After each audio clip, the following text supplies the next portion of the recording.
say hello, and Beth is going to speak first. Yep. So we've already started. We're going to give it just a second. I can see people are jumping on. Welcome, everybody. Thank you for joining us for this special presentation on a Tuesday night. I appreciate everybody being here. We've got a wonderful panel with some great answers and some great questions for all of us. So I appreciate it. If you get a chance in the chat, why don't you just say what city you're from so we can see how many are Inland Empire versus people from other parts of the state. We'll just wait a second and type in the chat what city you're from.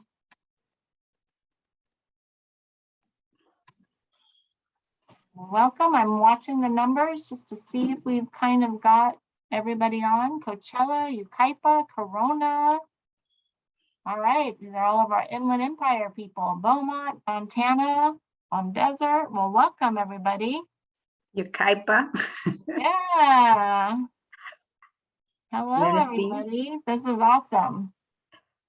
All right, I think it's slowing down. Buenos Aires, Moreno Valley. Welcome, Cathedral City. So I'm glad to see our Inland Empire people have come out for the presentation.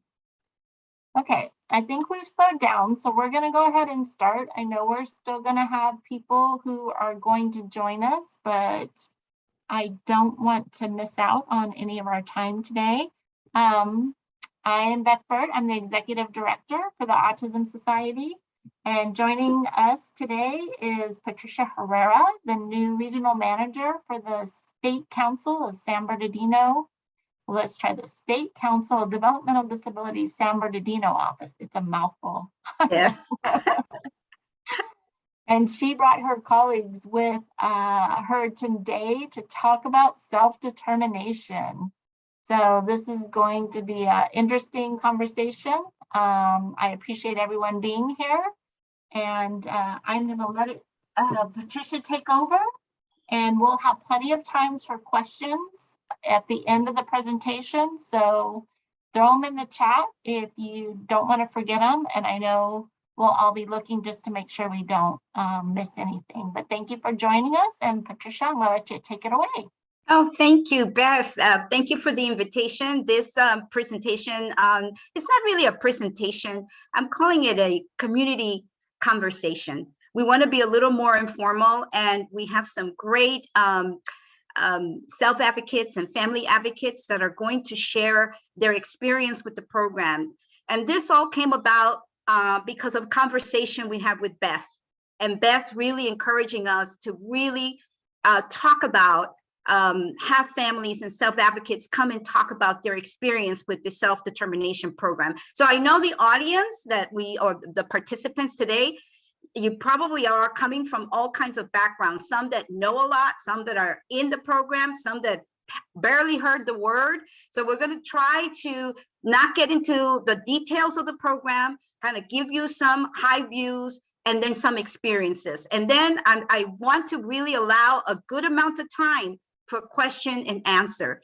I do want to share with you, if you have individual situations that you want resolved, this might not be the best time to do it, but we can do that. Our office provides technical assistance, and on a one-to-one basis, you can call us. And at the end, you'll see a slide with our information at the State Council, and you can call us and we will assist you. So I'm going to do, Joe, there's several, I'm going to introduce this wonderful group of panel speakers that are going to share experiences and answer questions. And so we're going to do a few PowerPoint slides, and then we're going to start with some questions, and then we're going to open it up to all of you. Joe, please, let's start the PowerPoint. Okay. So the title of this presentation is Self-Determination Program. How is it working in real life? And I, like Beth said, I'm with the State Council on Developmental Disabilities, and I am the regional manager for San Bernardino, Riverside, Inyo, and Mono counties. That is my area. We represent the entire state with individual offices. Next slide, please.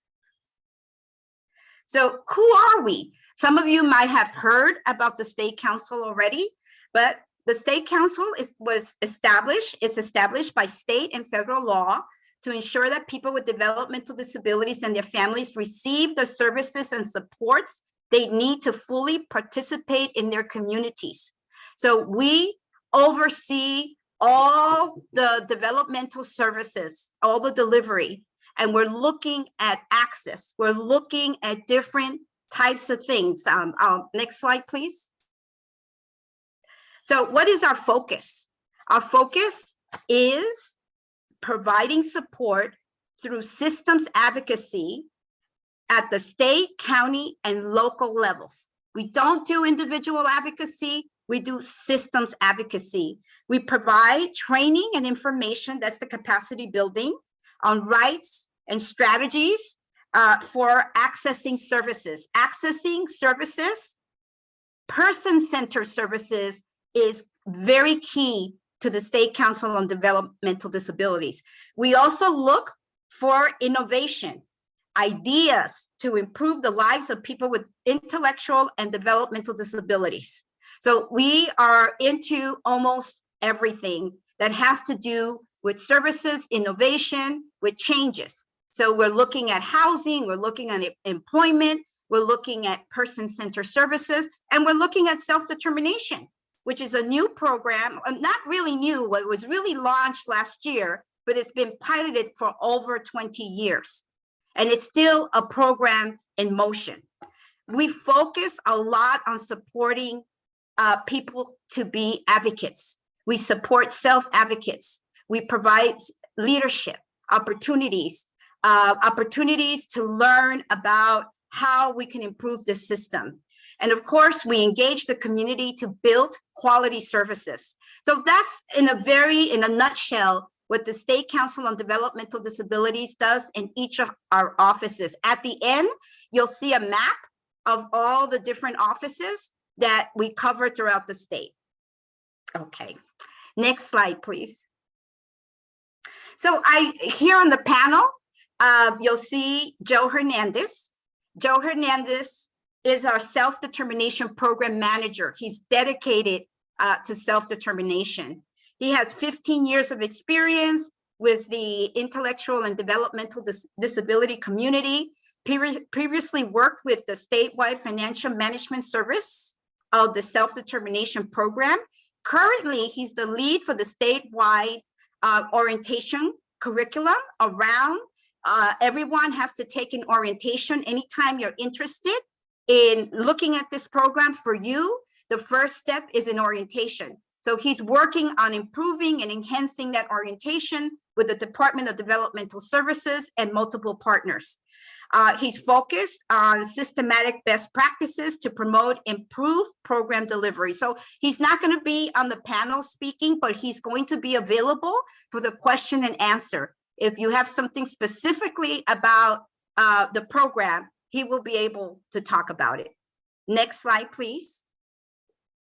So I'm going to go ahead and I'm just going to give you, for those of you who maybe are hearing for the first time the word self-determination program, it's basically a different model to provide services and supports. Everybody who is here probably knows the regional center system, and that the regional center system provides service coordination, and through service coordinations, there is funded services for different types of needs. So the self-determination program is a different model that will provide different components and gives you more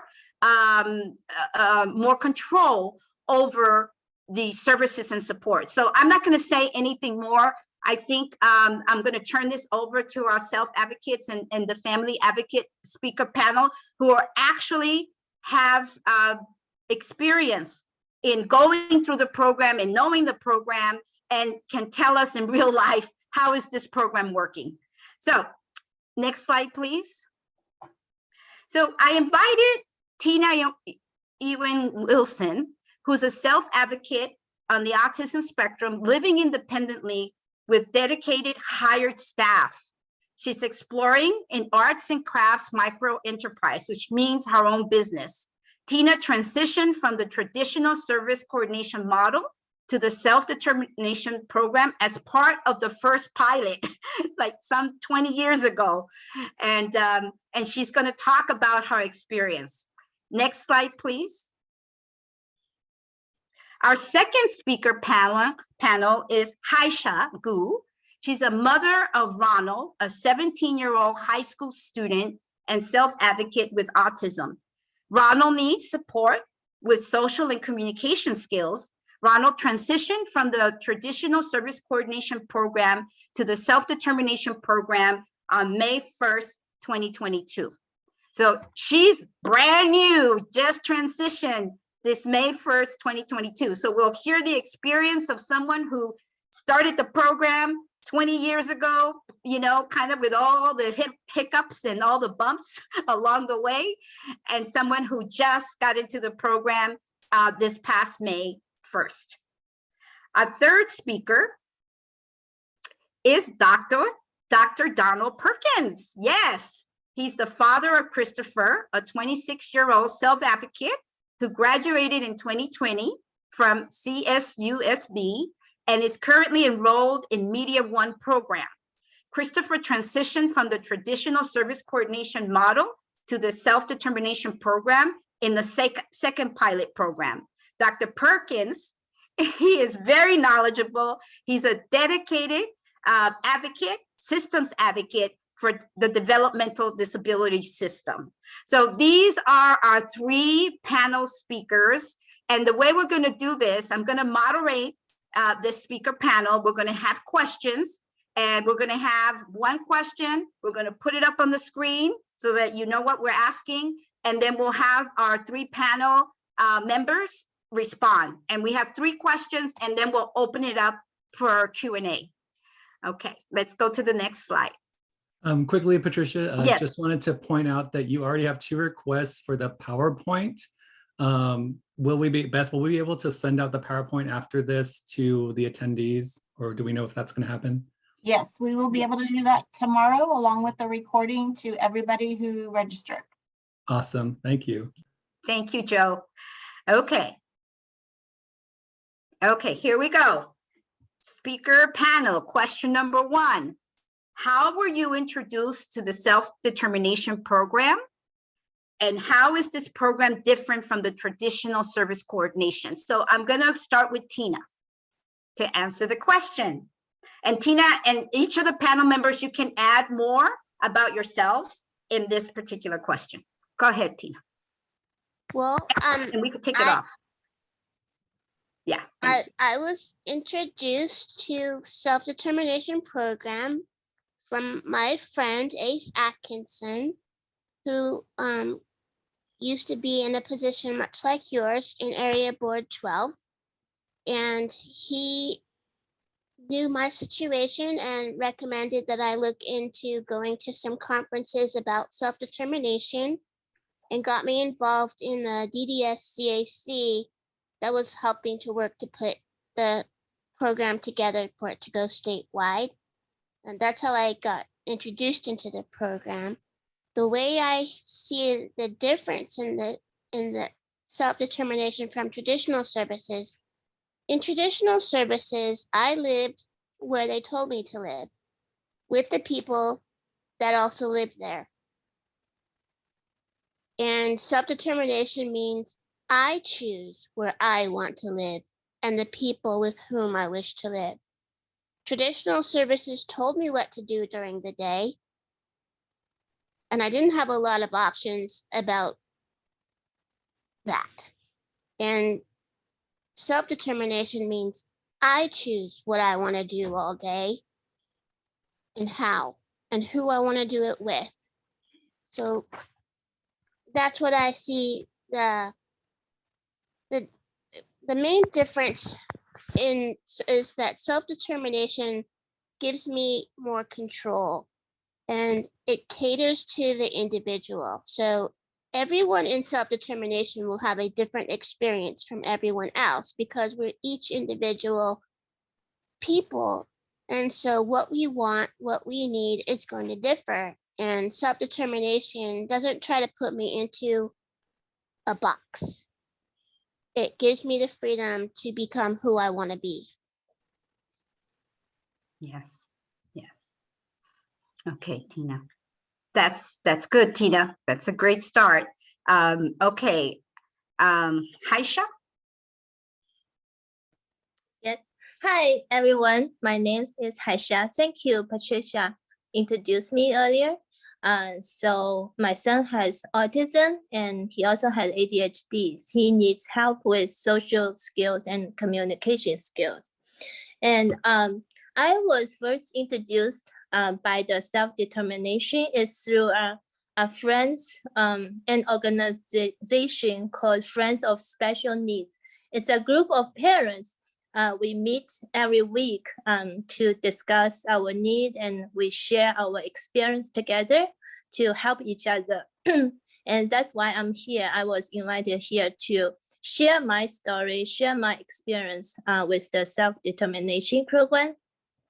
And I was heard last year that it was open to all 21 regional centers. So, and I heard they have a speaker to introduce or tell us about this program.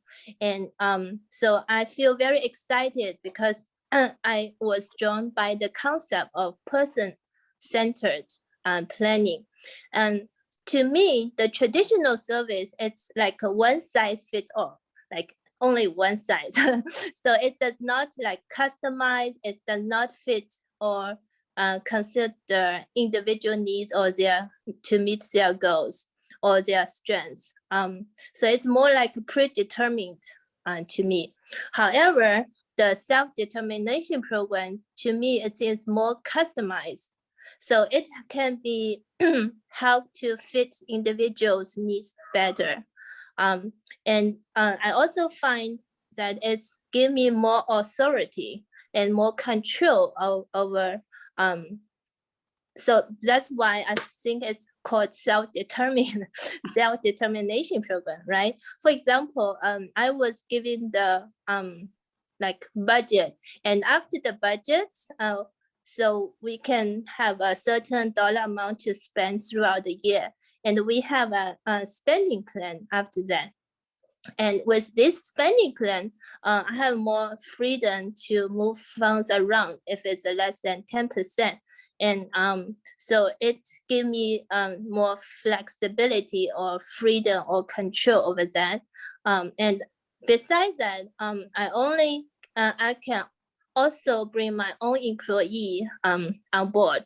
With the traditional service, I can only use vendor service or vendor provider. But with the self-determination program, I can hire my friends, hire my neighbors, or hire anyone I want who might know my son better, who might know my son's language, and who can know our culture better. So it's really worked out for me. So that's the difference I feel between the traditional service versus the self-determination program. Yes. Thank you. Thank you, Hesh. Okay, Dr. Perkins. All right. So the first question was how was I introduced to self-determination, the self-determination program? Just a brief on my background. I was a administrator and manager at Inland Regional Center for 16 years. And in that, I was exposed to all the various units and departments within the regional center. So I work with all the other managers within the regional center system. After leaving the regional center system, I was asked would I like to join, at that time, the regional advisory committee. The office was called area board. So long story short, I was an employee of a regional center for 16 years as a manager. And then I sat on the board of the state council, this particular office. And for 4 of those years, I chaired the board. So as a result of that, I also co-chaired the self-determination program, advisory program through the regional center. So that's my exposure to the self-determination program. So I think it's been probably about 2014 that I've been dealing with self-determination. I also taught the parent orientation classes on Saturday with regional center staff when it first rolled out.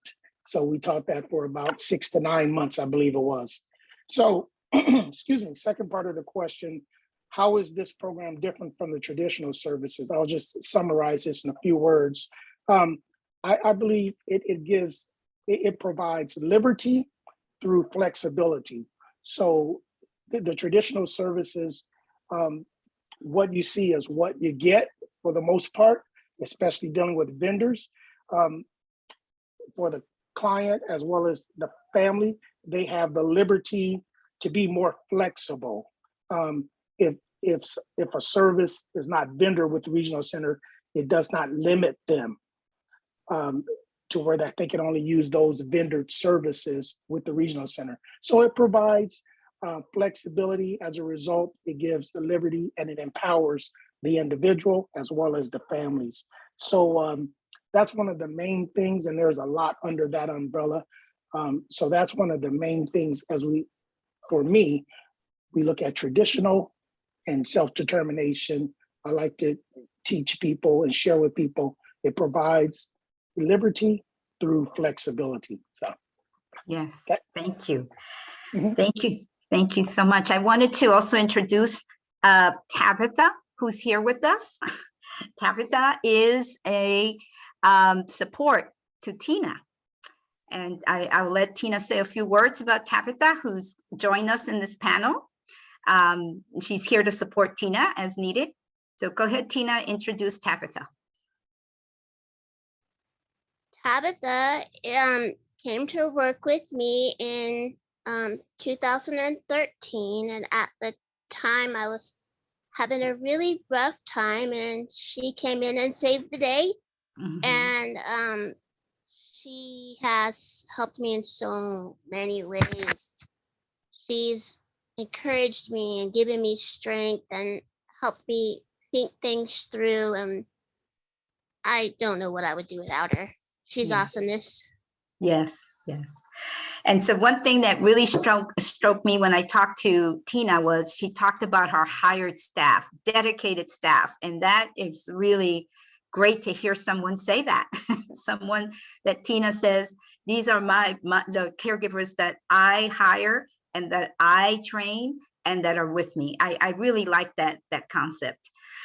Let's go to the second question. I'm sure you're all out there full of questions for us. Okay, so we're going to question number 2. Oh, wow. I made them 3-part questions so we can fit a lot. Okay. Did you have, and this is for the panel members, because I'm sure you out there have hesitations about the self-determination program. So I want to ask the panel, did you have hesitations about the self-determination program? If you did, what were those hesitations? And then what helped you the most in moving from the traditional service coordination model to the self-determination program? So did you have hesitations? If you did, what were they? And what helped you the most in moving from the traditional service coordination to the self-determination program? We'll start with Tina again. Are you okay to start, Tina? Oh, okay. I'm sorry.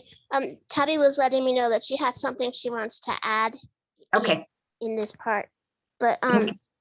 okay, yeah, I had a lot of hesitations before I started the program, because I don't do math, and I stress out really bad whenever it comes to money, and I was worried, well, not only how would I hire staff and how would I do all that, but how would I pay my rent and have food, because all of that stresses me out so much. And trying to remember The three parts. Okay. Your hesitations. And what were they? And you said you didn't know, the hesitation was the money part, the budget, figuring that out, the financial, the responsibility of having that come to you. Yeah, that was a lot of hesitation there, and I was afraid of change. And what well, helped during that transition? What was helpful in making that shift? Well, Ace Atkinson asked me, what's the worst that could happen? And I really had to think about that because, well, if the rent doesn't get paid or food doesn't happen, the worst that could happen wasn't as bad as I imagined because I can always go back to traditional services if I don't succeed at self-determination. And if I just had the courage and was brave enough to try, then I would know whether it would work or not. And I'm glad that I was brave enough to try because, yeah, I made mistakes, a lot of mistakes, but normal people make a lot of mistakes too. And we all have to learn by our mistakes. So I have the right to make mistakes because otherwise I can't succeed.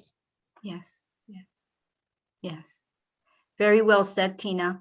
And in that transition, how did you make that hop from one program to another? Because that transition's hard, right? But what happened in that transition? Did you have people come to support it? Oh yeah, well, it didn't happen all at once. It wasn't like that cut and dry. We did it by steps. Like we had meetings and we figured stuff out and we got a place to rent and we got employees set up so that I was set up before I started. And then my program has changed with me because my needs have changed. And so that's why it's important that you do the person-centered plan happens every single year because each year is going to be different than the year before. When I started this program, I was wheelchair bound and used a service dog when I left the house. And I'm no longer in a wheelchair. My service dog is retired and I'm living life. Yes. And don't forget, Tabby has something she wants to add. Yes. Go ahead, Tabitha. She's muted. I can't hear her.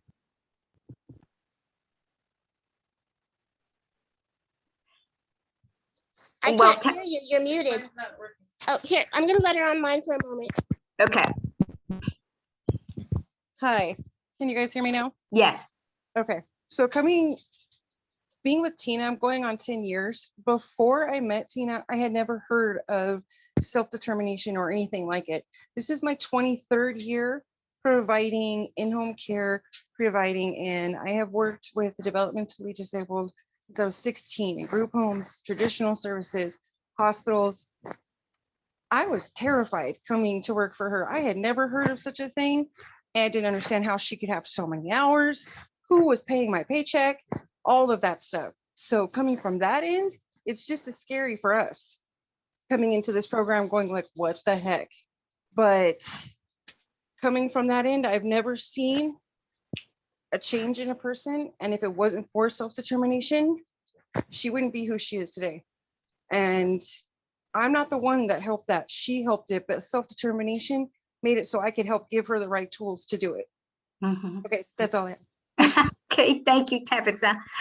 Thank you, Tina. Thank you. We're gonna go with Haisha. Yeah, hi. So I have some hesitations before I start self-determination program too. So my first hesitation is the time commitment. Because I am full-time, I have a full-time job. Besides that, I'm the mother of 2 children, and one of them is special need. So I'm worried about how much time commitment I need to put in, and if it doesn't work out, can I go back to the traditional service?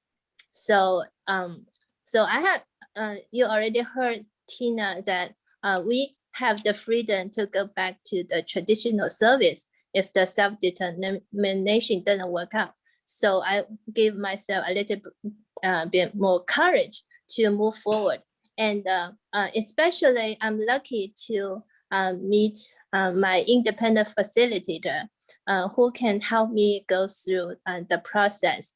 And so it really worked out that way. Yes, thank you. And thank you, Hasha.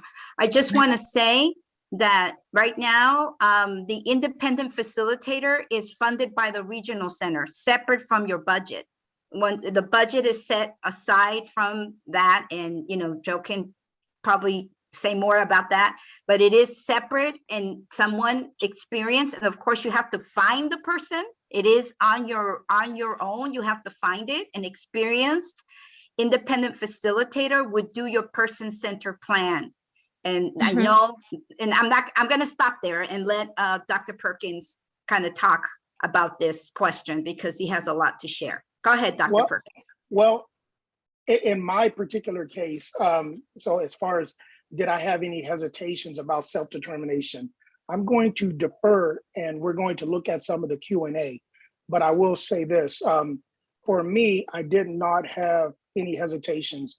And the reason for that is because of my exposure to self-determination. So I don't want to say I was there in the grassroots of it, but initially before it started rolling out. So I had a lot of involvement with the self-determination program and how it looks. I would say the people I have met, there's a fear of failure, which has already been discussed. That change, what is things going to look like without traditional services? It's the unknown. So those are some hesitations that others have had. So we'll get into this if there's Q&A around that, but I believe my colleagues, they addressed a lot of the hesitations that parents have and guardians have, and those who are helping those with special needs. So I'll just, for the sake of time, I want to make sure we have enough time. Yes, for the Q&A. But key to this question, I think, is that you could choose, if you have the background and information and exposure that Dr. Perkins did, he did it pretty much on his own. But if you don't, you can hire, and regional center will pay for an independent facilitator to do a person-centered plan and get you started. And then you can include an independent facilitator if you need ongoing. These are choices that you make. Right. The only thing you don't have a choice is in the financial management services, but that will come up in a few minutes. Okay, thank you. Let's go to our third question now, so that we got a lot going on. Tina has her hand raised that we got to get to. Okay. Wait, Patricia, Tina has her hand raised. Yes, go ahead, Tina. To contribute. Yes. I'm sorry. There was one thing that I forgot to mention, and that was when it came to like how I resolved my concerns, was that I finally figured out that I was in control, and I just delegated the things that stressed me out that I couldn't do. I hired someone else to do them. Great. And they do exist. Thank you, Tina.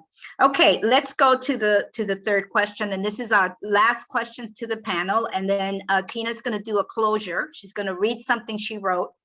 Okay, question number 3. How is the self-determination program working for you as a self-advocate, or for your son or on the autism spectrum? How is it really working in real life for you right now, each one of you? And what tips would you provide to other self-advocates and family advocates on this program? That's our third question. Tina, you want to go? Sure. I live in my own home. I live independently. I chose to have live-in caregivers because that helps the budget, and it makes me feel more stable. and I choose to live with them. They're awesome people and I love them so much. And I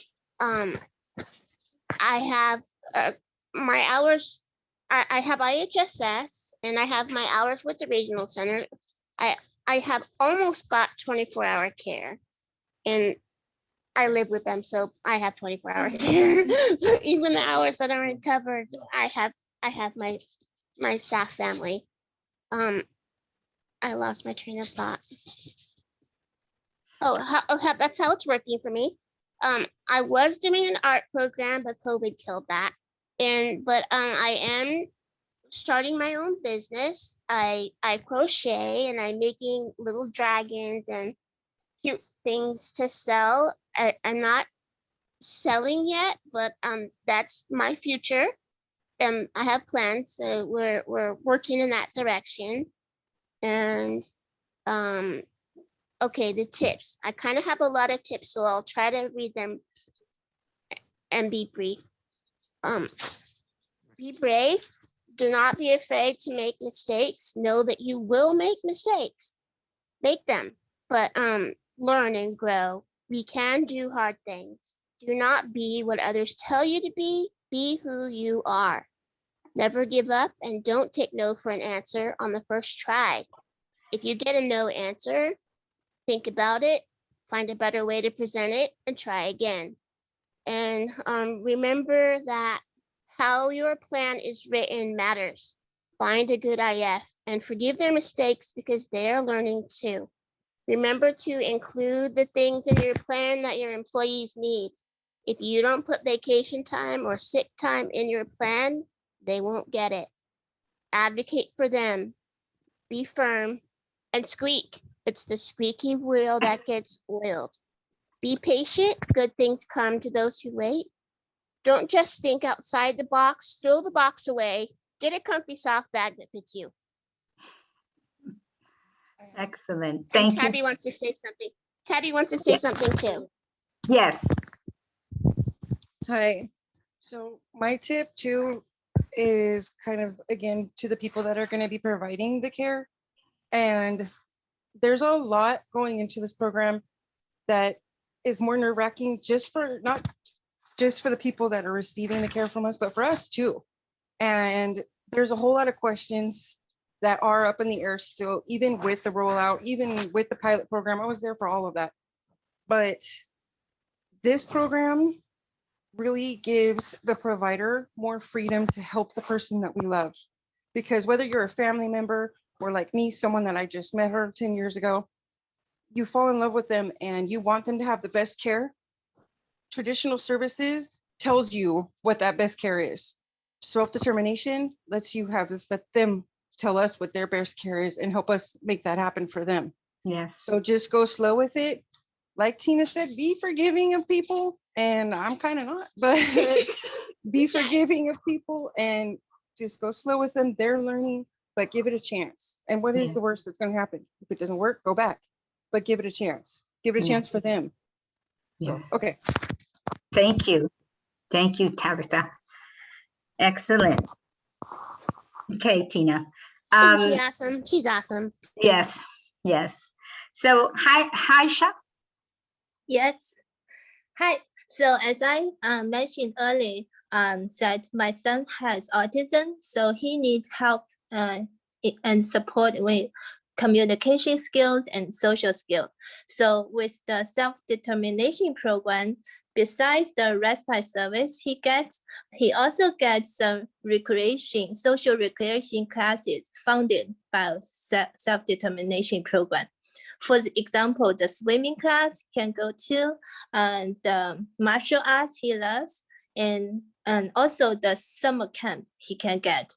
And I heard the summer camp from my independent facilitator. She told me that summer camp was discontinued due to COVID probably last year, but they're coming back. So with the independent facilitator, she told me more that I probably don't know. Yeah, so we get these recreation classes paid by self-determination program. So Ronald can learn these social skills as well as follow interactions or communication skills in the real life through these classes and be healthy. So like other people, they can fit their needs. They may be able to go to art class, music class, whatever, based on their goals. So my tips to the newcomer is definitely hire independent facilitator if you need it. And this is independent facilitated. They have $2,500 was paid by the regional center. It's separate from the budget. So you can use their specialized expertise to help you like go over your personal center planner or advocate your needs with the regional center. They know the right wording, or they have the negotiating skills.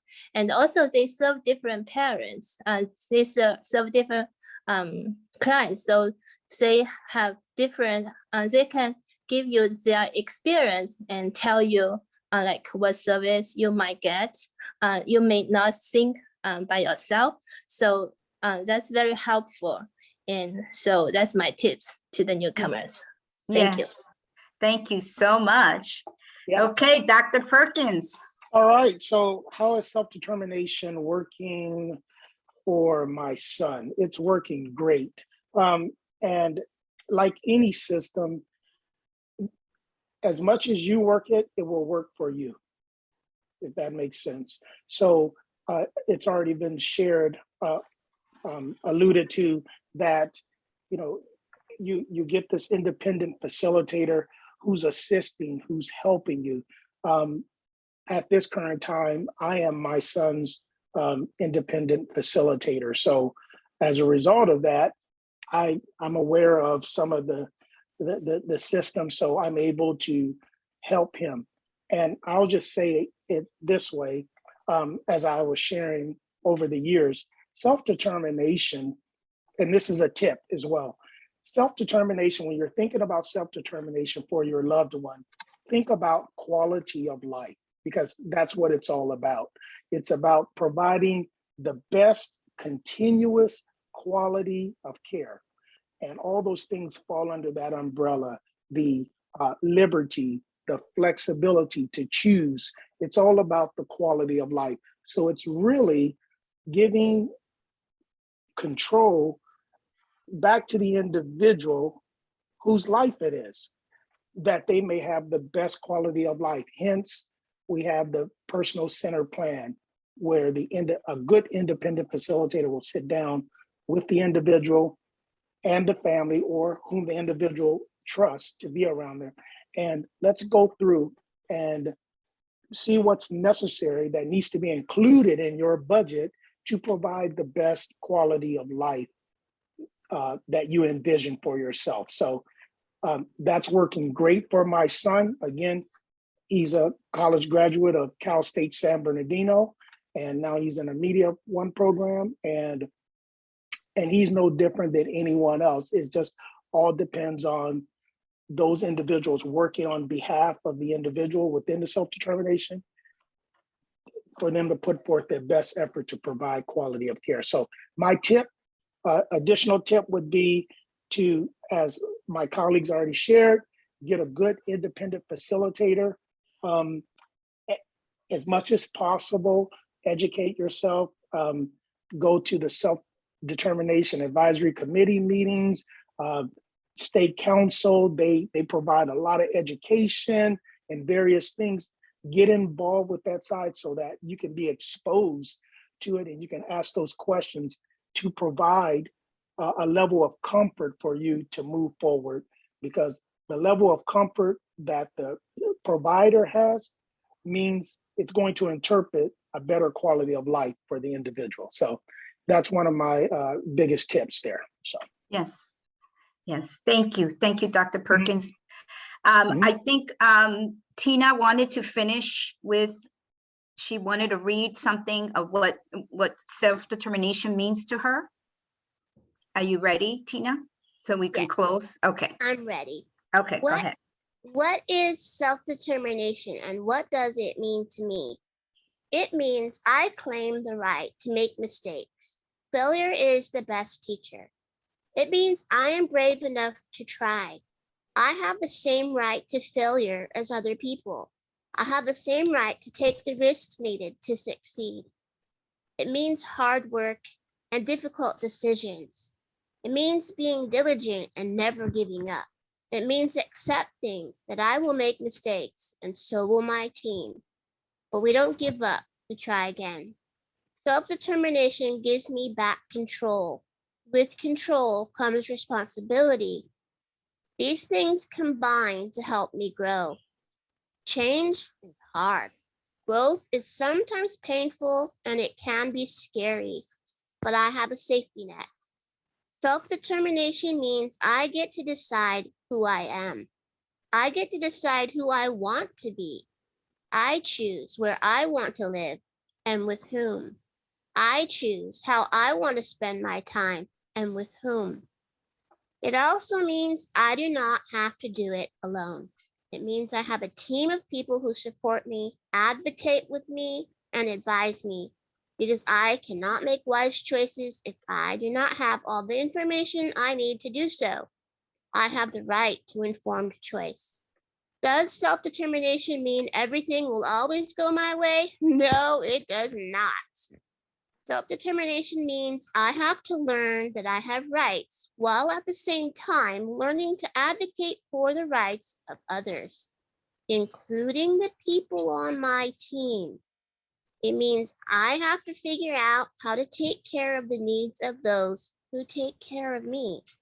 It means I fight hard, but the successes are sweeter, just as the failures are more difficult to accept.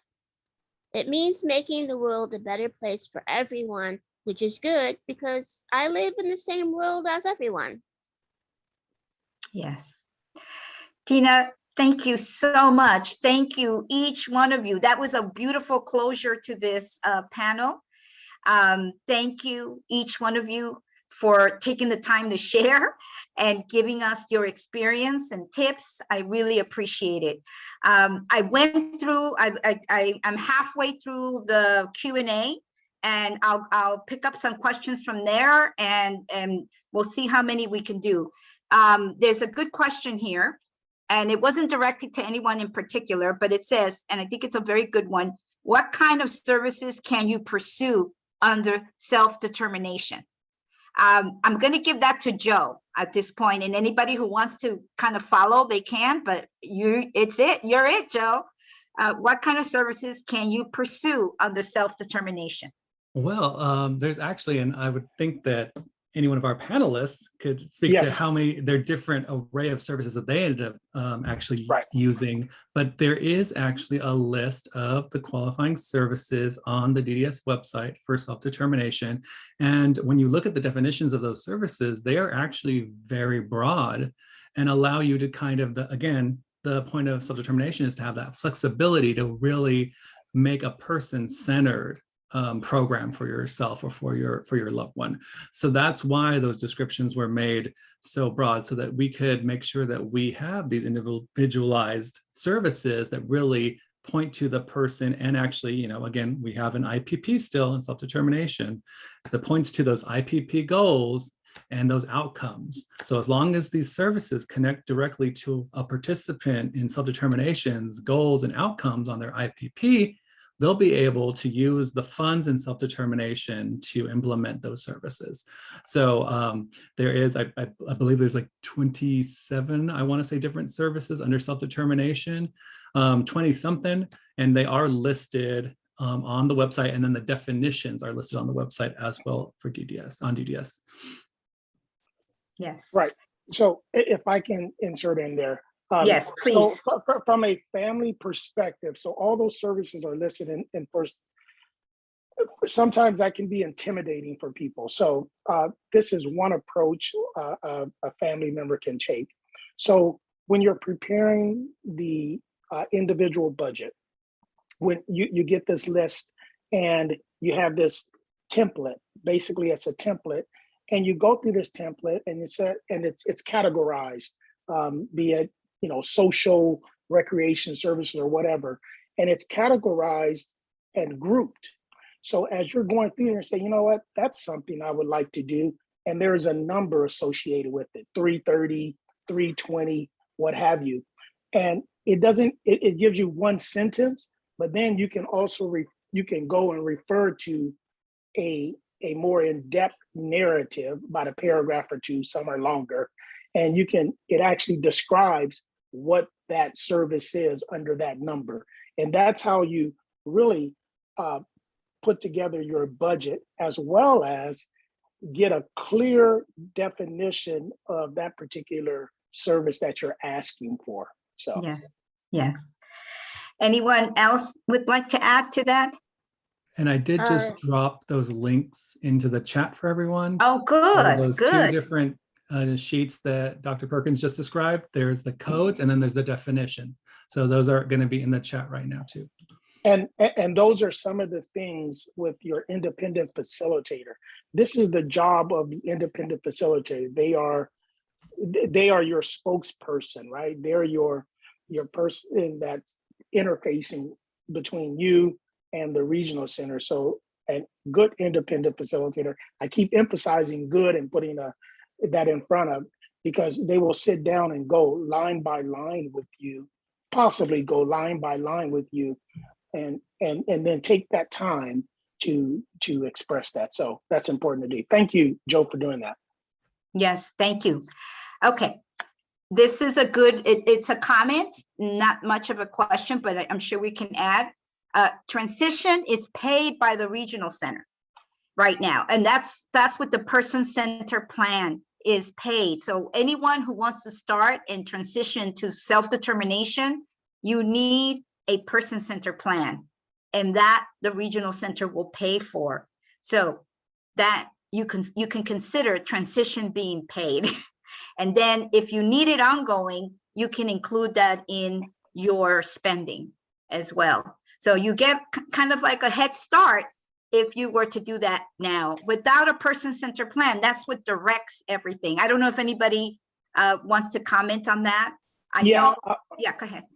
Yeah, I'll comment on that. So when there's new language, seemingly new language that's being used, and really it's old language. When the Latterman Act was originally written back in the late 60s, early 70s, the personal center plan was the model that they intended for regional centers to operate by. So personal center plan is just simply, again, as I made the statement, it's just a narrative. I don't want to say just, but it's a narrative of a quality of life.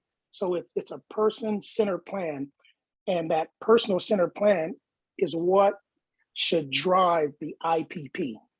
So the personal centered plan is something that you can sit around your kitchen table and do with your family members, someone you trust. The individual can invite anyone in who knows them, and you put together. Some personal centered plans have pictures and goals and different things, and that should reflect the IPP.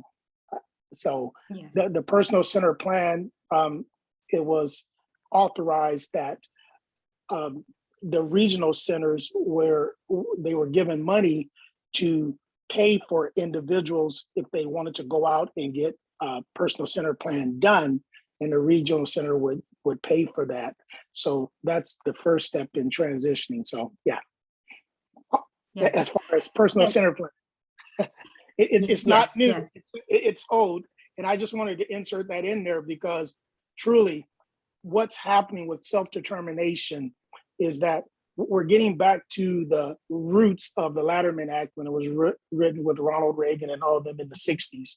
The idea of it was to transition individuals from developmental centers and out into the community, into their homes. So the personal center plan and these things that we're talking about today was really the foundation. So go ahead. Yes, and I know Haisha used an independent facilitator to bring it all together. So that was the key, right? Having an independent facilitator pull together your person-centered plan, right? Right.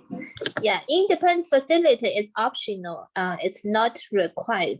like FMS is required, but independent facility is optional. But it's very helpful. We have a couple meetings prior. We talked to regional center, so we design the goals, the supports we need, and design the person-centered planner planning document. And so my independent facilitator, Katie, guided me through all the process. I really appreciate that. I find her. Right. And I think that helps a lot of people with the transition. Here's another question taking us in another direction to clarify the transition. No, that's not the one. You can have IHSS and self-determination to build community and additional support on top of IHSS, is my understanding. Is this correct? Yes, that is 100% correct. IHSS is a generic resource, which you can take advantage of. And it is totally separate from regional center services, which is what self-determination falls under. So you can fund other services through self-determination and still receive your IHSS, which you qualify under your generic resource as well. Yes. Right. So what I was talking about initially was when you're developing your budget under that community services, those things are listed. So they're listed out, and those are the things you would build your budget around those things. So, yes. Okay, here comes another one. If you switch to self-determination, does that change respite services and the Medi-Cal waiver? Well, wait, I wanted to offer Tina, she had her hand raised. I don't know if she wanted to add anything to the last question. Oh, I'm sorry. I didn't see it. Tina, go ahead. I was just going to say that I usually have both IHSS. I have an IHSS worker who does not live in my home, and I have my living caregivers that do.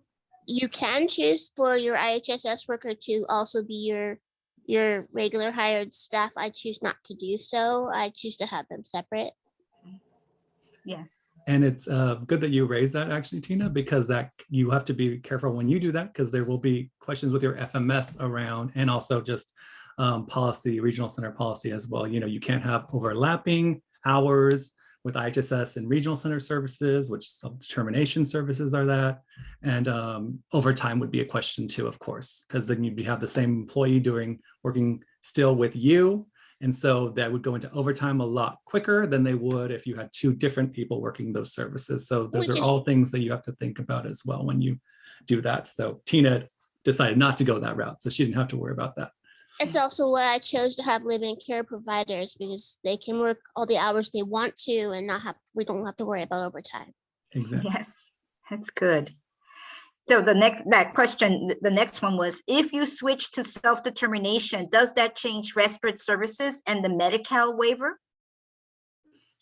No, so in order to qualify for self-determination, if you are eligible for Medi-Cal waiver, you should be under the Medi-Cal waiver. So it still falls under, it's a Medi-Cal waiver program. But also the first part of that question, which was the respite, you can still keep your same respite provider. It would just be making sure that, one, they would work with your FMS to be paid, and two, that they qualify, they're HCBS compliant, which most likely they will be as a respite service.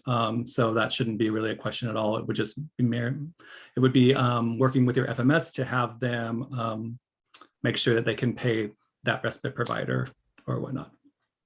So I think it's important to note that in the transition, or people call it switching from traditional services, self-determination, one of the things that's done is that they'll print out a budget that you have a 12-month budget, and all those current services that you are using, they will be listed. So I think it's important to note that the current services, be it respite or what have you, those are not endangered of being lost, right? They will be included in your self-determination budget or what have you.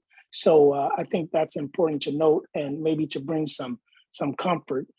Whatever's printed out on that individualized budget, you continue to build that out. So if that helps.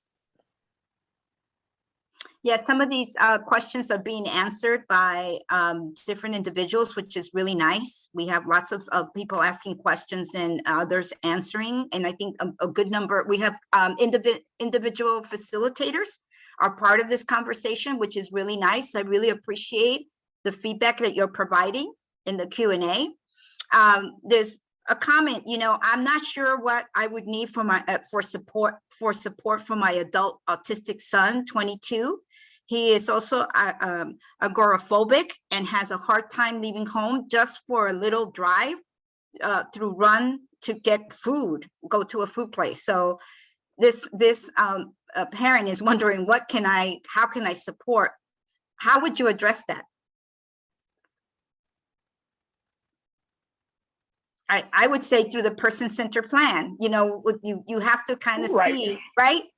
What kind of, you have to gather and look at the situations, right? Go ahead, Dr. Perkins. So yeah, that question to me, as I hear it, it's leaning towards the quality of life. So in sitting down and having that personal-centered plan in place, those things are addressed at that time. And that's where the independent facilitator, who is basically the employee of that individual, they would possibly go out and look at resources. They'll do the research and try to assist and help to navigate the best quality of life.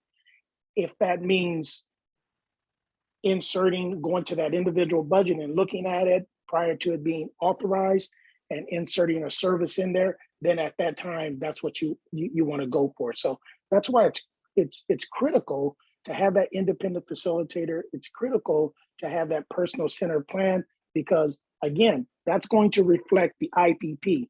IPP is a contract.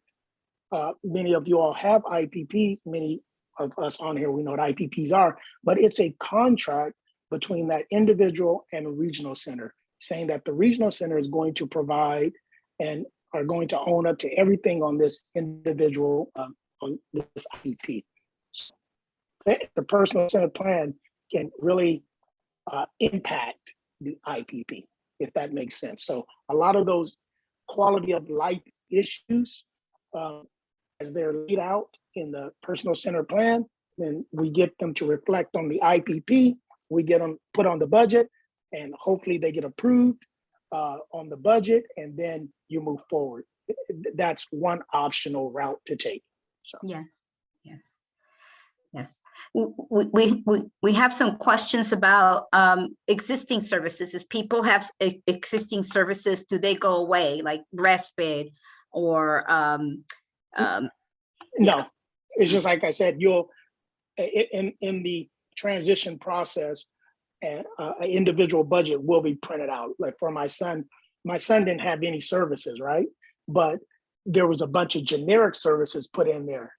So those who have services, no, they will not go away. They'll continue on. So as long as they're willing to receive the financial management services transaction, right? They're not going to get paid directly by the regional center. They're going to get paid through the financial management services. Is that correct? That's another conversation that really hasn't come up on that, because what's referred to as the FMS basically is the end. If I'm the consumer, the FMS is I'm gonna try to do it in layman terms. They're my CPA, they're my accounting firm.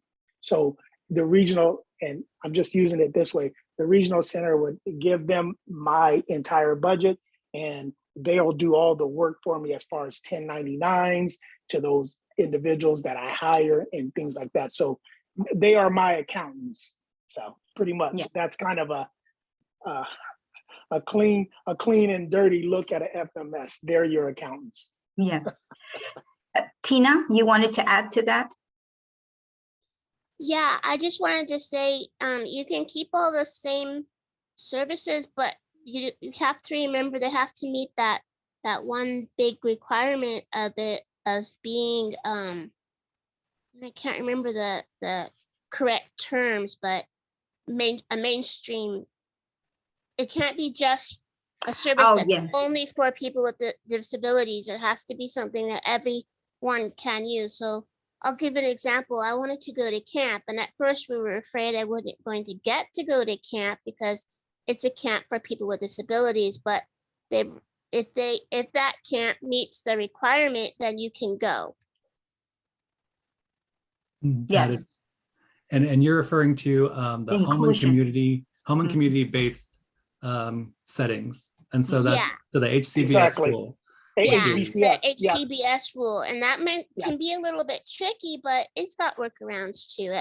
That's So the what great is that thing in plain about language, technology. guys? What is it in plain language?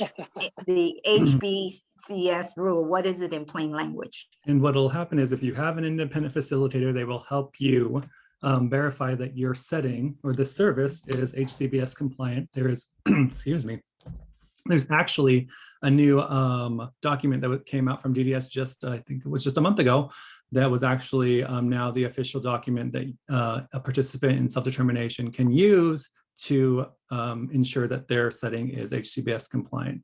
And then their independent facilitator would be able to help them fill that out if they needed help with that as well. Yes. HCBS is the mainstream rule.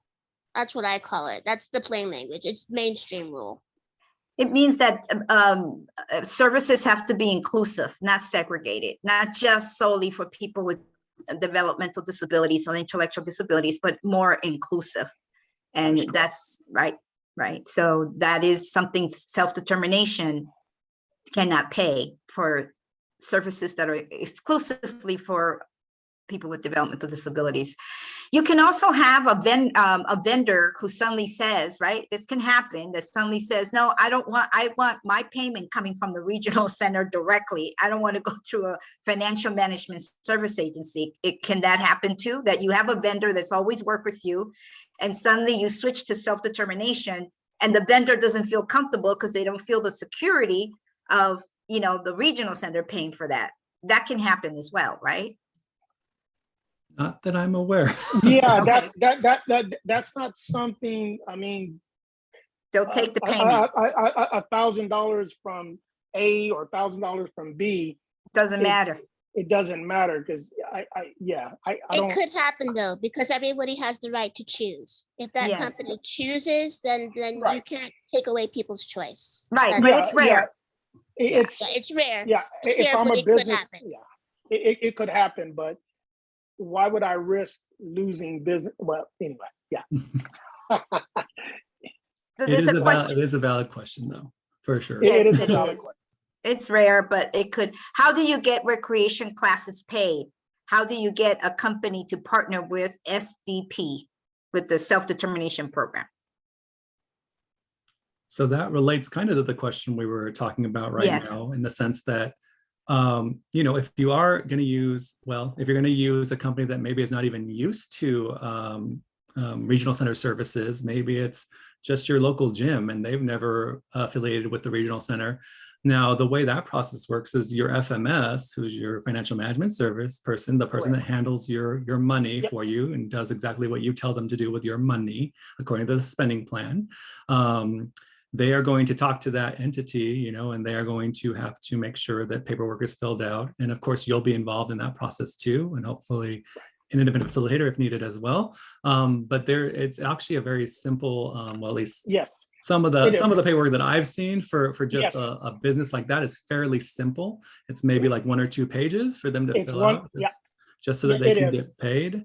And they're in the system for the FMS. And usually vendors like that who are not familiar with the process, they just need that conversation.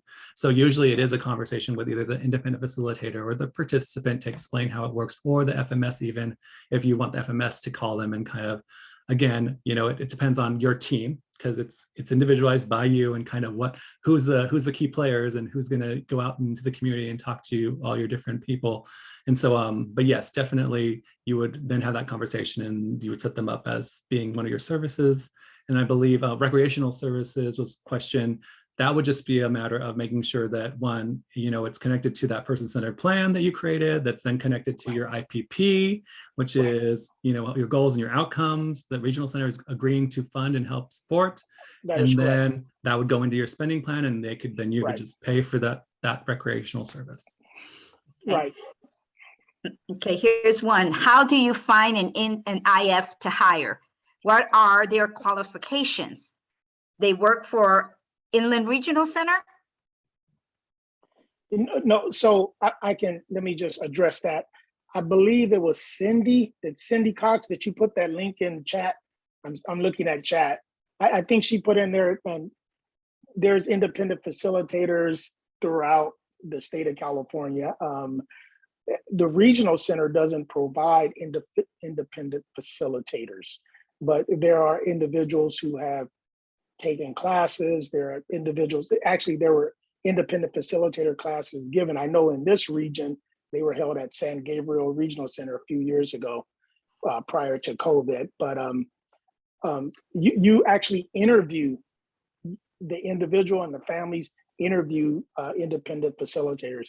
And hence, that's why I said, as much as possible, you don't have to become a master of self-determination, but get that exposure so you'll know what questions to ask, and as much education as possible. So when you do pursue an independent facilitator, again, you're looking at your unique situation, and you want to ask them questions based on your unique situation. These are the needs. What do you do? What are your resources in our region, et cetera, et cetera. So it's up to the family, that individual, to interview that potential independent facilitator, and then you choose whether you're going to move forward with him or her at that time. So Yes, I know Haisha, you hired one, and so did Tina. And so how did you find yours? I find my independent facilitator through the DDS website, and I just call different independent facilitator and find out how it match with my needs. So the questions I asked them were, how many experience do you have with self-determination program? And and also I'm asking like what kind of help they can get me. Can they help me through transition into the self-determination, or can they help ongoing independent facility, like finding or service, or like what kind of helps can they help me? So these are the questions I ask when I determine and find independent facilitator. Yes. Tina, do you want to add to that? I didn't quite understand what you were asking. How did you find your independent facilitator? Oh, well, I just got lucky. I didn't go out searching for my IF. Someone recommended him, and I had actually met him at a self-determination conference, like before I had joined self-determination, and we hit it off, and he's been with me a long time. Yes. So yeah, I can't really help on that. No, well, you did. You got a good source. You didn't randomly just pick someone, because you will be. Yeah, you did some good connection there. My tip is the parent network. You really have to interview other parents in your circle and find out, because right now you got to know a little bit about them, and there could be really good experiences, and there's a lot of great experiences, but there's also some not too good. And so, and there's no regulation, there's no standard, there's nothing really framing the whole thing. So my tip is interview those parents in the parent networks and ask the parents who worked, and you'll start hearing the same names come up over and over. And I will add that it is very much a regional local thing too. I've seen regional centers that do have their own lists of independent facilitators. And of course, they don't want to say it's a formal list, but it's a list of just local We have the certain regional, state council, regional offices have their own list of local facilitators. And it is just, again, it is a list. It is not an endorsement. It's a list. Right. Exactly. So that you have access to at least people you can call, just like Right. we were saying earlier, and interview them and make sure they're the right fit for you. And then of course, all of the advocacy groups and the parent groups, these conferences, pre-COVID, but we still had virtual conferences too that had facilitators at them where you could go and talk to them. So making sure that you're, participating in all of these different arenas to be able to really, again, self-determination is about, responsibility and taking on and educating yourself to make sure that you can have the best people on your team, basically. So definitely, there is no one answer to where you can find your independent facilitator. It's really about, asking the questions, asking state council, asking your regional center, asking your local self-determination advisory committee about that. Right. Those are all great sources that will point you to the right place in your area. That's right. And that's what I was alluding to with exposure and education. Yes. You get involved and like Patricia said, you start hearing the same names, good and bad. It's just take on that responsibility, as Joe said, to think about quality of life and get out there and find out and make it work for you and make it work for your loved one. Make it work for your loved one. Yeah. Go ahead, Tina. I was just gonna say you should try to go to the SDAC, and you should also check out, there's conferences available or self-determination conferences every once in a while. You can make connections there. Yes. Yes. And in our office, the San Bernardino regional office, we're compiling a list right now. It's not completely finished because it takes a lot of research to make sure that you are very comprehensive. And so we're putting one, like Joe said, kind of regionalized, but it's a list, at least for you to get a start and start interviewing people. I'm going down the questions and trying to get things. Okay. This is one way to select. And okay, there are links that are being shared. Okay. Here's a good one. We have trouble finding staff. Any tips? Because there is a staffing shortage everywhere. And so I know there's been shortage with caregivers, respite workers, ABA. So any tips from this group on finding staff?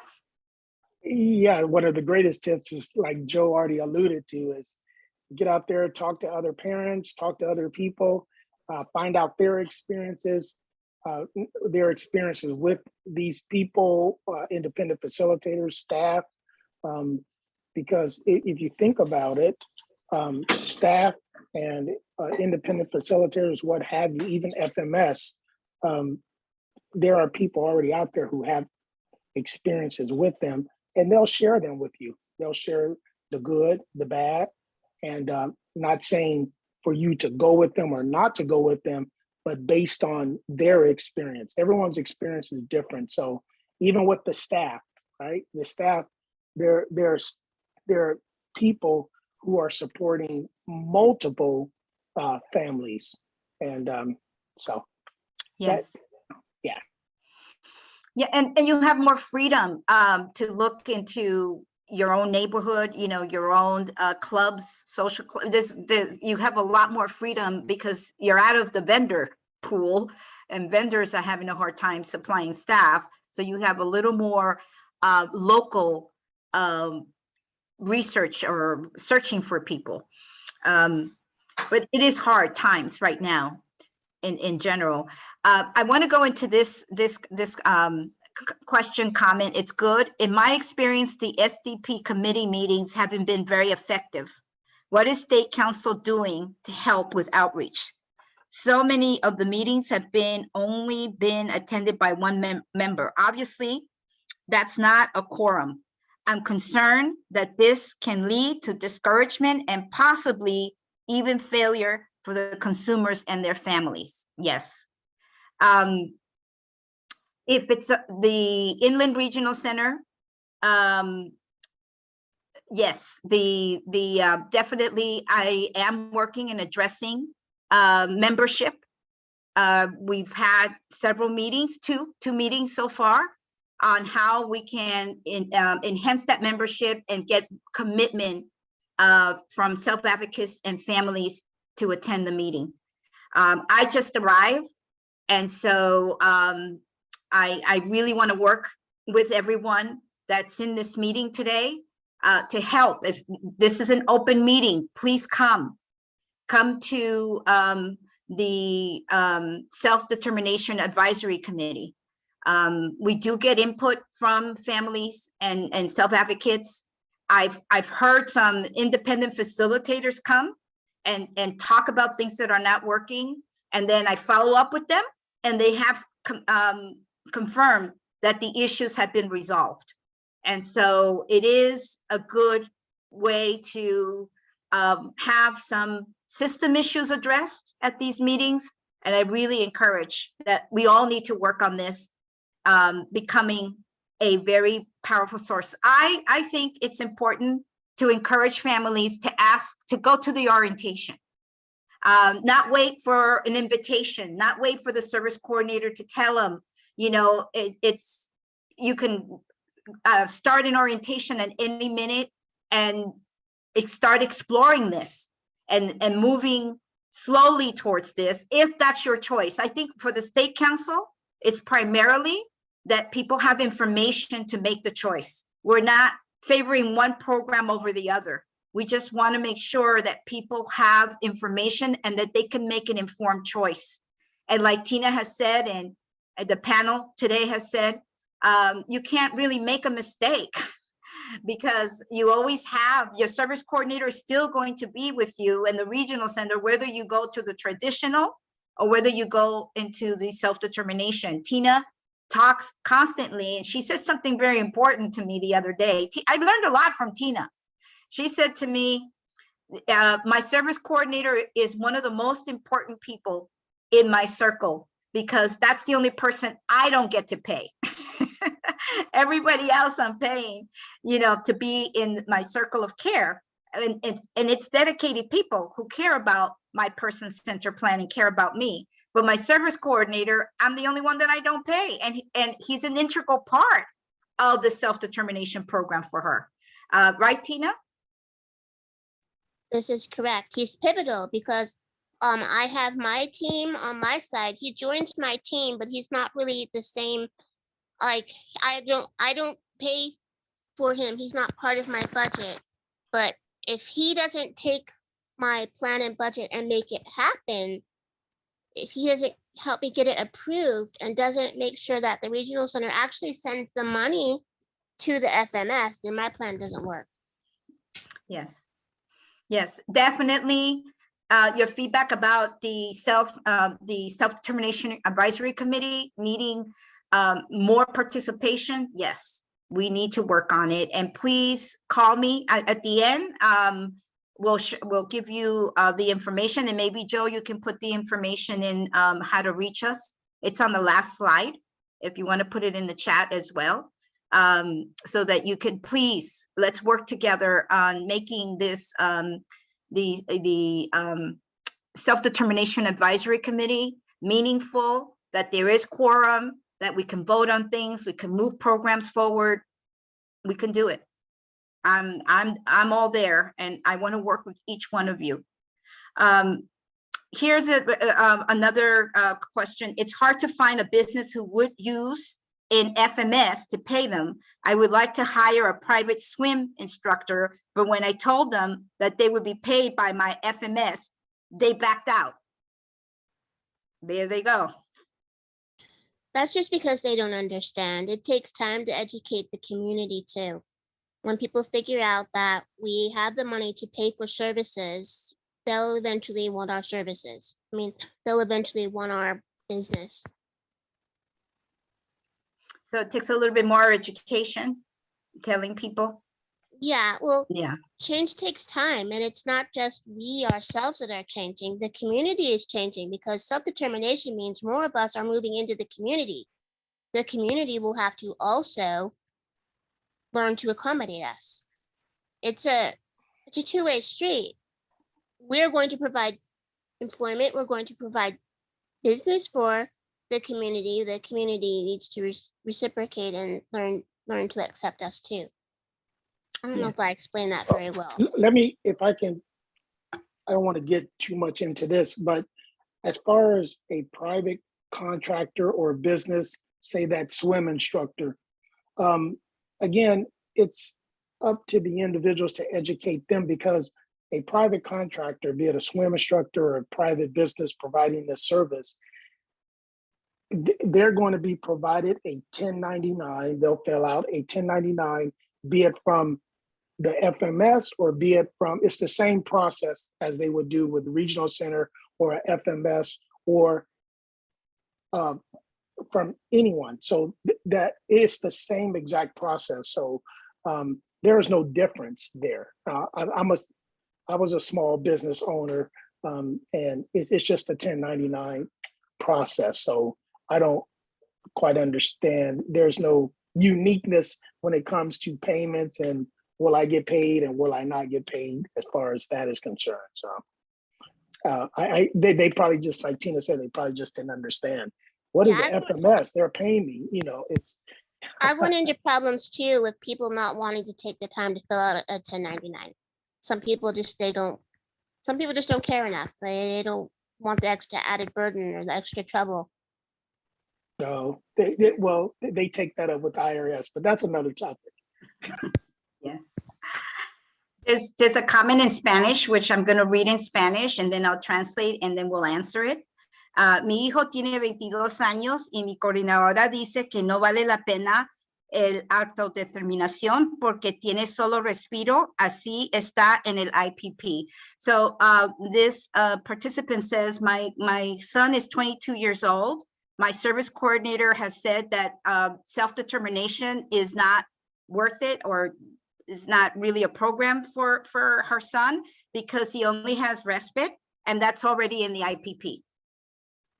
Yes, go ahead, Dr. Perkins.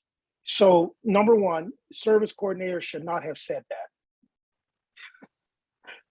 that because self-determination is open. So starting with that as a baseline, the CSC service coordinator was wrong in saying that. So I'll leave it right there. Well, and then they could add, you could look at the person-centered plan will bring up if there are other issues other than respite, right? Because it might be, right? And so it's like, yes, today he has respite, but there may be other needs that are not being addressed. So yes, that directness, yes, go ahead, Dr. Perkins. I say that from my personal experience. My son he received no services. I mean, all through his life, all through college. So he didn't receive services. He's 26 now, and he's just started receiving services at 24 to pay for the program he's in. So he had nothing. So I don't know why that service coordinator made that statement. Well, that happens. Yeah, it happens, but that's a lack of education. So right. For people on the call not to be discouraged, if your child doesn't have this service or that service. I'm a parent who has a son who used 0 services for 24 years of his life from Regional Center, but it didn't mean he was disqualified from using services or self-determination because he's in it now. So okay. It's 7:28, and so I'm going down the list of questions. Some have been answered already because we have some really good people on this in this presentation, that IFs that are answering questions. So it's really good. And so I'm going down to see if there's anything. And Kim, I know you're out there. Kim Reiser, we will provide you any guidance for you in exploring and looking into the self-determination program for you. I saw that you had a lot of questions and we can definitely work together on it. Just call us and we'll do it. There's our information. Let me see, there's one more. Could you give me self-determination for the cert? It used to be, okay. Yes. I live in Illinois. Okay. I don't know. I think we've covered a good portion. I can get these questions. Okay. I think they're answering some of the questions. I think it's 7:28. I'd like to close the meeting for today. We will be doing more of these. One of the things we want to do is be able to have self-advocates and families with a very diverse, wide variety of experiences, because it is very individualized and the experience will vary. And self-determination, it's for everyone. You know, it's not for the individuals that are more independent and can be more on their own.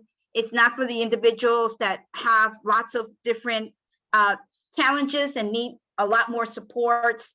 It's not for that person in the middle somewhere. It's for everyone, because the person-centered planning will figure out what are the needs and what are the matching services, and then how do you get those services in place.